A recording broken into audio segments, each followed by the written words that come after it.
All right, so in this video, I want to talk through what I believe to be one of the biggest things missing from the whole gender issues, specifically in the context of relationships type conversations that are happening right now in the social sphere. And on two extremes, we have the sort of men going their own way, red pill type situation, and then various manifestation and expressions of feminism, women's rights, etc. So I want to talk through what that thing is, and as well as make a few other assertions. So just to start off, big picture, what I think the biggest thing that's missing from, say, men going their own way, or these feminism things, specifically as they relate to relationships, is that you were attracted to that person. What do I mean by that? Well, basically, if we distill it down and simplify it, men going their own way / red pill people believe that society and relationships are set up in a way that puts men at a disadvantage and puts women at an advantage due to hypergamy, which is kind of the idea that, let's say you're a guy, you're married to a girl, and let's say you make, I don't know, $100,000 a year, but then she meets a guy that's a millionaire. The belief is that she's gonna view him as a higher value guy, and then just, I guess, tree branch her way up to the next highest status thing. And then they believe, oh, well, that's really the root of the problems, and men are just seen as these financial bank accounts, basically, and this whole type of view, which is pretty similar to what people on the other side are saying in terms of feminism, meaning that men are just seeing women as like sex objects or physical objects.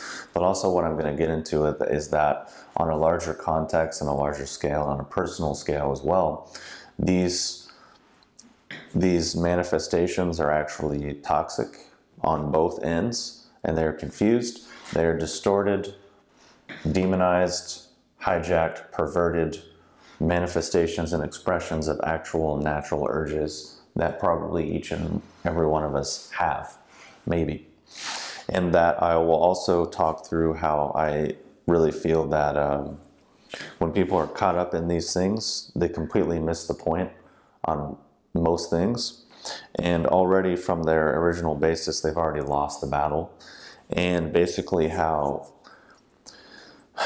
getting really caught up in this personally and allowing it to dominate society collectively is very likely just going to lead to further and further decay and degradation and more confusion, because that's the starting point. The starting point is an emotionally drug-laden wrong view, and then the more and more of that becomes an echo chamber, then more and more that becomes instilled, because in essence, these things in a lot of ways become just echo chambers. For some reason, people think personal individual change is found in groups, or like, if I really want to change myself, then I need to find as many people as I possibly can that think the same thing, and then I'll change something inside of myself. When in reality, it just oftentimes becomes kind of like I'm frustrated. Oh, you're frustrated? Cool, we're both frustrated. Oh, why? Oh, that's exactly it, brother. And it becomes this like echo chamber. And then in many ways, that's what social media has become. That's what media in general has become, in the sense of like, I have this view, so screw everything and everyone else, but everything, I'm just going to surround myself with things that continually validate that view. So it becomes stronger and stronger and stronger and stronger. We become more rigid, less flexible, and more stuck in our ways. And then if you stretch that out over the course of a lifetime, disease will be the inevitable result. It will not be a very pleasant aging process, most likely. We'll need a lot of drugs, need a lot of upkeep, need a lot of training wheels and handlebars to kind of keep you propped up as you ride this wall of toxicity out over the course of a lifetime. So getting back to these things, and basically, I guess I should say from the very beginning that obviously I acknowledge that, well, actually I'll get to it. There is legit examples of people doing evil and harming other people. That's undeniable. That's obvious. Obviously, there is injustice in the world. There is inequality. Some people are born with more ability than others. Some people with less. Some people are given more opportunities. Some people less. The world is not fair. The world is not just. I thought we all already kind of knew that. And it sucks. Life is suffering. We're all born. We're all going to die. We're all going to experience pain in this lifetime. That's a given. To deny that is stupid. To get caught up in it and say it shouldn't be that way is also stupid. What's more functional is to try to understand what something for what it is, and then try to work with it as best as you possibly can in a way that doesn't harm other people, in a way that actually adds value and support and meaning and positivity to the world, in your own life, in the lives of people that you touch. That makes a lot more sense. So getting back to basically the men going their own way, red pill, their whole thing is hypergamy, which we talked through. And then on the other end, feminism, it's like, well, there's toxic masculinity, and then like we're being objectified all the time. And really it's just, there's this patriarchy in place, which is keeping women oppressed. A couple things we want to say about that. The first is on the red pill side, they're talking about hypergamy, and women are just, you know, tree branching or trying to get the highest value guy they can. But like, isn't it really a stereotype of men ditching their wives and just getting someone hotter? I mean, this happens to guys do it as well. It's not like just women do it, because pretty much everyone does it, because everyone wants what they perceive of to be as more value. But the thing is if our own inherent self-esteem and self-belief is so small that as a man we see ourselves in a pretty distorted way, then obviously we're going to see women in a distorted way. So then we're going to attract women that will enable and reflect that distorted view. So then of course the relationship will in some ways amplify and magnify those two distorted views. So then it's pretty predictable where that's going to end up, maybe. And then on the flip side, there is toxic masculinity and objectification, and, you know, patriarchy. But really, one thing we have to ask is if women are oppressed, right? And if men are toxic and we have toxic masculinity, but let's say we're men that are raised by these women, like, you know, in my school, the vast majority of the teachers were women. As a child, for most of my life, I spent most of my time with women, except for maybe on the weekends where I had like sports endeavors or hung out with my friends or something. But 9 to 5, or pretty much probably 6 a.m. till 4 p.m. every day is spent with women. And that's true for a lot of men. But if these women are oppressed and they're objectified and they're disempowered, but then they're raising all of these men, I'm not sure anyone's really started to look at that complex relationship.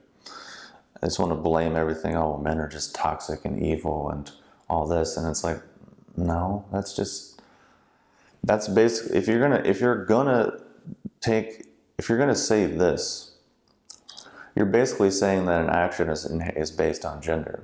So then you also could say action is based on race. Oh, but I bet these people that are in this thing would be like, oh, racism's bad and we got to fight for a more just and equal society. But it's like you're operating from the same basis as the people you're trying to be an alternative to. It just doesn't make any sense. Like, the level of hypocrisy and denial is just like, it's next level. So we can understand, at least in a basic level, what these dynamics mean in a very simplified way. But really what they mean underlying that is what these people are really saying is, I'm hurt, I'm angry, I'm unhappy. Something happened in my life that I'm not okay with. Or I perceived some injustice and this is why. So basically, I feel this way, but X is to blame. Men are to blame.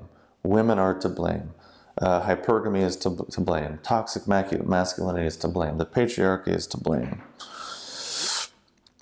So this is a really dangerous line of thinking. Maybe in the moment it doesn't feel like it, but if we go back to a larger scale and we have that way of thinking, and then we build further and further axioms and assumptions and beliefs and behaviors on top of that, then that becomes more dangerous. Why?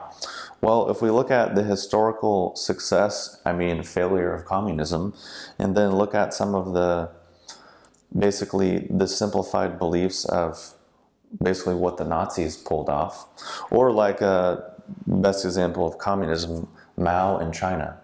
Basically, a lot of people know that 60 million plus people died in that phase. 60 million. But people are still like, well, communism's great, Marxism's great. And basically these things are just Marxism and communism recycled. Communism is basically like, oh, well, all the problems in society are just to blame on the rich people, or to blame on the like elite class that has the wealth. But the thing is what people don't realize is they're disempowered, so they believe in that, but they don't realize that the only reason that is out there as a thing is because someone else is using it to manipulate and control their inherent base desires. Because it's just going to replace one system of power and control with another one. And then you're still going to be disempowered. That's just pretty obvious. But then that's sort of that general idea. So to say, oh, well, society's fucked because of the toxic patriarchy and white males.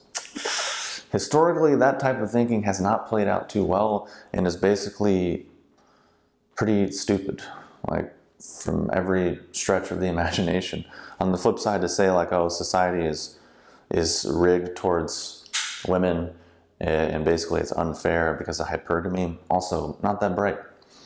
So to get a little more, I guess, positive and constructive, we also have to acknowledge that there are legitimate examples that support the belief of hypergamy, meaning men get totally hosed by their spouses in some capacity. They go to divorce court, or they have to give up all of their money and wealth and spend their life supporting this woman who maybe screwed them over, or was emotionally abusive, or treated them like shit, or some way in which society doesn't even recognize. Because people can recognize that a man can physically assault a woman. That's kind of like obvious. But people do not necessarily recognize that women can be some of the most emotionally manipulative, nasty beings that there are. Because people don't understand that men and women are different and also similar in many ways as well, because we're fucking human beings. So we might have a core base desire of, like, let's say this is power and control. I don't know if you can even see it on camera, but I'm just drawing a fucking square. Men and women have this core base desire and drive of power and control. Men is obviously a little more obvious. Physical dominance, or like intimidation, things that are a bit more like aggressive in your face. Women have that same drive. Women have that same capacity. However, it tends to just manifest differently, i.e. emotional manipulation, psychological stuff, things like that, because women stereotypically tend to be a little more intelligent on that sphere. It's not always the case. And actually, in modern times, I really don't think it's it's that case. I can't tell you how many,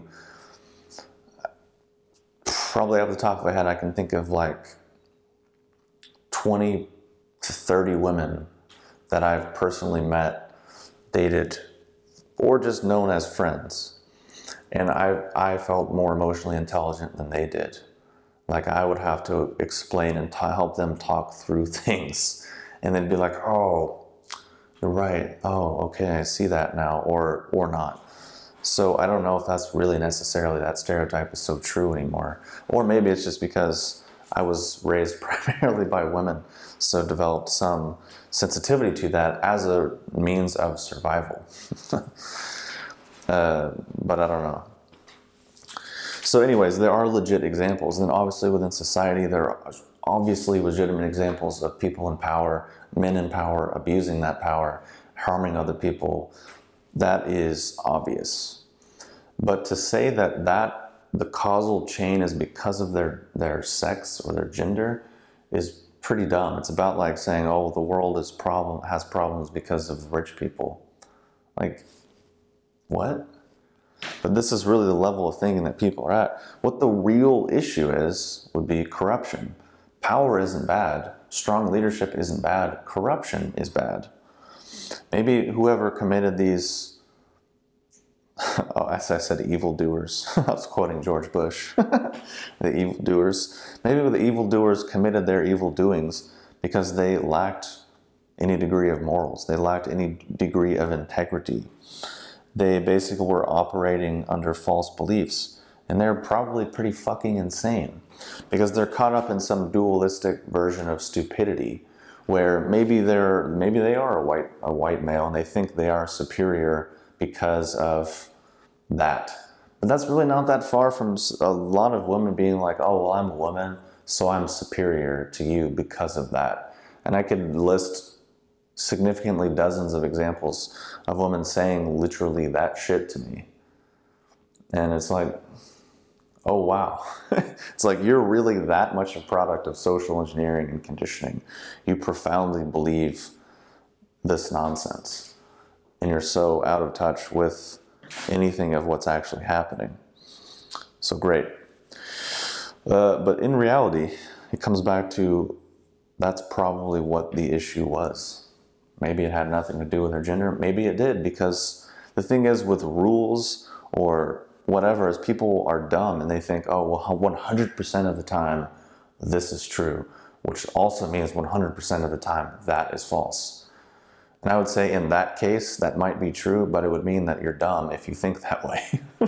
Which maybe I'm dumb for thinking that people are dumb for thinking that way. But it's just true. And actually now like, I'm thinking of examples of people and thought that way, but actually whatever. But the thing is, it's like things are not necessarily that way all the time. And there's always going to be maybe an example to support one thing, more examples to contradict it. But the thing is, it's like, what are we going to make a fucking career out of? And what are the side effects of that belief and things that we choose? Because generally it just comes back to that people are confused, aka insecure. They don't know who they are and they don't know what they want. Which if people that were caught up in this basically realized, oh, well, you were attracted to that person, going back to like a specific relationship dynamic, not necessarily a societal or a larger thing, but like you're a woman and you're attracted to this guy and then you found out, oh, he's toxic. But then you're a man, you're attracted to this woman, oh, she was doing hypergamy. Well, you were attracted to them. You felt positive things to them and towards them and for them. Like, but people aren't, this is not ever in the conversation. Like, if you go on Elephant Journal or something, right? It's just like a spiritual, it's basically like New Age Cosmopolitan. If you go on there, there's like hundreds of articles about the toxic relationship between an empath and a narcissist, toxic masculinity and empaths, and all these huge things. And those articles are really popular. Basically what it comes down to is, I'm confused, I'm insecure, I don't know who I am, I don't know really what I want. And the vast majority of the time what people mean by empath is weak or not healthy or poor boundaries, lacking vitality. That's oftentimes what people mean by empath, meaning I don't speak up for myself, I don't speak my opinions, I don't address issues when they come up, I put them off to the side, I oppress them, I repress myself in the hopes that it will get me value and approval from other people. That's usually what people mean by empath. But if that's your operating system, then of course you're going to attract something which will enable that, but also take advantage of it. Because the thing is, if people are operating from here, even if they are toxic masculinity or whatever, or they are hypergamous females, if you're operating in a manipulative way where you think you're getting over on other people, people are getting over on you just as much, if not more. You just don't realize it because you're so caught up in trying to get shit over on other people. Like, things work in that way. So basically what would be more valuable is, instead of projecting all of this shit out onto society and blaming other people and being so upset and emotional and, you know, sort of circle jerking on your group chats and group feeds and private Facebook groups and validating each other's insanity, you could perhaps come to a place to acknowledge your own confusion, your own insecurity, not knowing who you are, not knowing what you want, realizing you probably agreed to those relationships, you probably went into them excited, happy. And then 99% of the time, there's more to it. Now, there's two exceptions. Sometimes people are legit psychopaths and legit sociopaths. That's a lot more rare than people think, but that does happen. So there is that straight up thing. And then also we have to realize that it's not all on them and it's not all on you. It's called a relationship for a reason and contains two people. But the thing is why we're focusing so much on the individual is because that's where the nexus of control is. You can't really control someone else's actions or thoughts or beliefs. You probably shouldn't really want to. The thing is, but you can have an influence and a say on your own, which is much healthier, which is much more constructive, which is much more integral. Because if you know more yourself, you know more of what you actually want, then you tend to feel a little more secure and a little more clear and a little less confused. Now, those things aren't going to be absolutes, meaning, oh, I figured it out on Tuesday and for the rest of my life I know. Generally, you're still going to be changing and evolving, but at least you can be engaged and honest about the process that's actually unfolding in your life as a result of your own will and your own engagement, not just being a product of social engineering and social conditioning or whatever the media decides to tell you. Because all of this political shit that's getting trendy is the same mechanics, the same things that make Kanye West's new sneakers trendy. When it's like, no one gave a shit about Kanye West and sneakers, now all of a sudden it's all over the news everywhere. What they don't realize is the more easily triggered they are, the more emotionally moved they are, the more manipulated and controlled they are the vast majority of the time. And they don't realize that people understand this, people understand these mechanics, people have understood these mechanics for a long time, and they use that to legitimately control and manipulate people.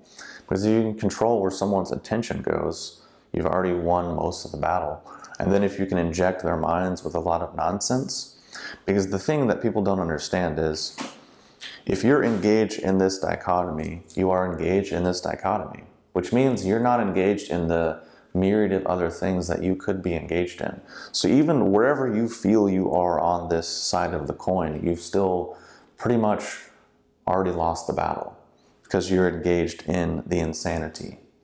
Whether you want to be a scientist, evolutionary biologist, and engage with the insanity of why there's two genders versus why there's not, or you're on the other side and say that it's a social construct, it's still insanity. You're still a product of a long line of social engineering and social conditioning, but your perspective and point of view on history is so small that you don't see it, you don't understand it, because you're probably running a whole lot of emotional drugs combined with false beliefs and a sense of moral indignation and superiority. So the last thing that I touched on at the very beginning is there are these natural inclinations or archetypes, or perhaps there used to be, who knows if there are anymore. But, and this is really what gets distorted throughout all of these things. Because believe it or not, a lot of people just get in relationships and pair bond and it's like smooth sailing, no big deal. Because there's a lot of people who don't even know what this is. And then you try to explain it to them and they're like, that sounds insane. Like, I've talked to a lot of people from all over the world. And I'll be like, this is what's happening. This is what people believe. And I'll try to explain it to them. And they're just like, what? Like on both sides, men and women. But they generally don't understand it because maybe they have some degree of self-worth and boundaries and a different way of looking at the world. But anyways, at least within men, there is this, let's just say for the sake of conversation, a natural instinct to be a provider or a leader or have a vision, have a purpose, have a meaning, and move forward with that. And then with women, there is an instinct or an ability or capacity to be a nurturer, to be a caretaker, to have children. So basically, to flip them, women are complaining that men are objectifying them, seeing them as sex objects. Men are saying that women are just seeing them as basically like money objects or resource objects, put it that way. But basically, if we take this, it's just distorted views of these things in essence. Meaning there is a natural inclination for men to look at women as sex objects. Because if I look at a woman and I don't want to have sex with her, then I probably don't want her to have my children. So there might be some genetic non-attraction, some energetic thing, a spiritual thing, a physical thing, however you want to look at it. But then I'll be like, oh, she's not fertile. She's not going to be able to have my children and support, and we're not going to be able to create a family together. And then she might look at a man and say, well, he doesn't really look like he's going to be able to be a provider. He doesn't look like he's going to be able to be a leader. He doesn't look like he's going to have a solid moral framework and character. So I'm not really going to feel safe to do these things. I realize these are simplifications, these are generalizations, these are kind of archetypes, which probably might not be that relevant anymore because people are so disconnected from everything and completely usurped by insanity. But the point I'm trying to make out is that in this larger scale of manipulation, how these things work is they take natural desires or inclinations or drives that you have, distort the fuck out of them, demonize them, hijack them, and pervert them. So basically, toxic masculinity and all this hatred towards any expression of power, any expression of strength, any expression of competence, any expression of skill or whatever, oh, that's fucking toxic masculinity to a lot of people. But then any expression of being a nurturer, a caretaker, oh, that's fucking weakness. I'll give you some examples of this. There's a couple women, this all happened within like a couple weeks, a couple women I was talking to, and I think one of them I was just like, do you cook? Because we're talking about food. We're talking about we live in a good city, there's tons of good food there, go out to eat, and I'm like, do you cook? And she like got super upset. Like, very upset. I'm like, why are you so upset? She's like, oh, sorry, I got really triggered. And then she went on this whole feminism thing. I was like, dude, it was just a complete practical question because we're talking about going out to eat a lot and being busy. So not that ridiculous of a question to be like, oh, but do you cook? I mean, but it's just any mention of that. Oh, I can't do that. Immediately you just freak the fuck out. And then another example, I was talking to this woman. It's like, oh, well, like maybe we'll meet up at a park and like just hang out. And then I think I asked her, I was like, oh, or she suggested that idea, and then have a picnic on a blanket. I was like, oh, cool. Do you want to bring the food? I'll bring drinks, I'll bring desserts, I'll bring snacks, like I'll bring all this other stuff. She got super pissed. No, I'm not going to bring the food, but you can. I'm like, it's a pretty logical progression to where like you have the idea, you probably already had like the vision for it, and plus I can't really cook for shit and I don't really want to, so maybe you'll bring the food and then obviously I'll bring all this other stuff, but then it's just a suggestion of those things. Oh no.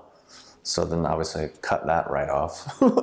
And then on the flip side, this thing of being a provider, being a leader, or whatever, I really don't have time to list all the examples of just suggesting this in conversation with women, or not even suggesting it, not even going to it in an explicit way, but maybe just expressing an opinion that, or having a position of authority on a subject, let's put it that way. Because for me, I have a lot of passions and interests and have spent a lot of hours learning things about that. And those are things that I like. So if I meet someone and I like them, then usually I share things that I like with people that I think I like or might like. So I think I just made some comment about something. And then all of a sudden that became mansplaining.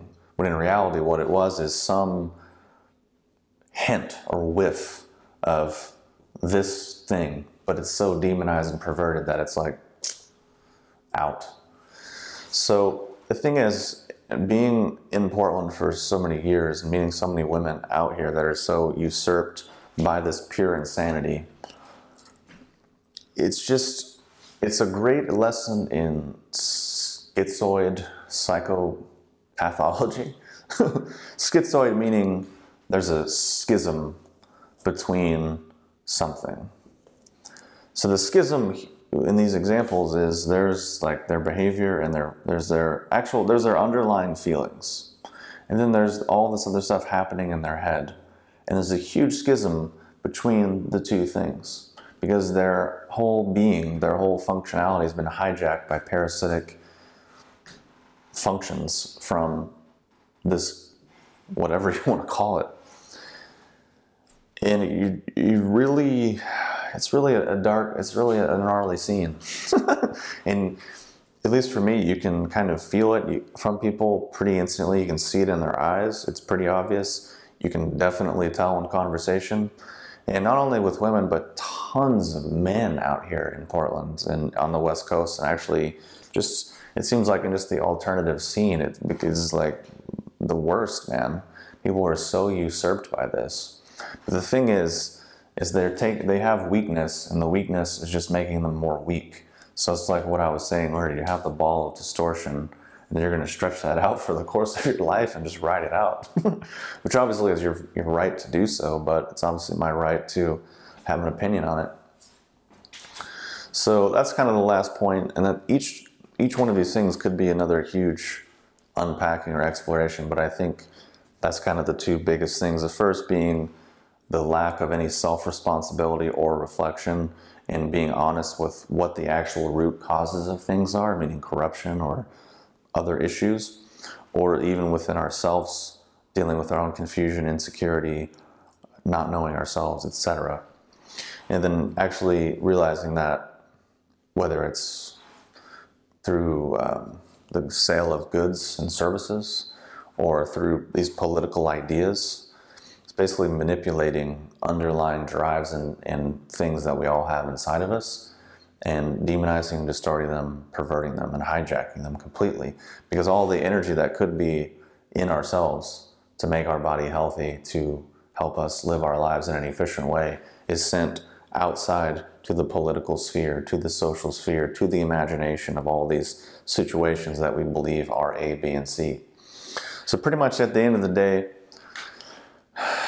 if people are really caught up in this, basically you can simplify things a lot and just really listen to what they're saying. And usually what you're going to find is all of this stuff and some emotionally drug-laden false belief that's been stretched out. So that at least can make things a bit more simple. And then maybe we can realize that if we are engaging in the insanity, we are engaging in the insanity. And we are going to be a product of it. We're going to be a product of it whether we affirm it and really take it on board as our career, or if we're going to deny it, which a lot of people are doing as well, kind of making fun of it, allowing all the jokes and the sarcastic things to basically get into their mind and become regular things. It's like, even though you feel like you're above it or you're making fun of it or you're superior to it, you're still conditioned and controlled by it, just on the other end. So anyways, hopefully that's been fun and helpful.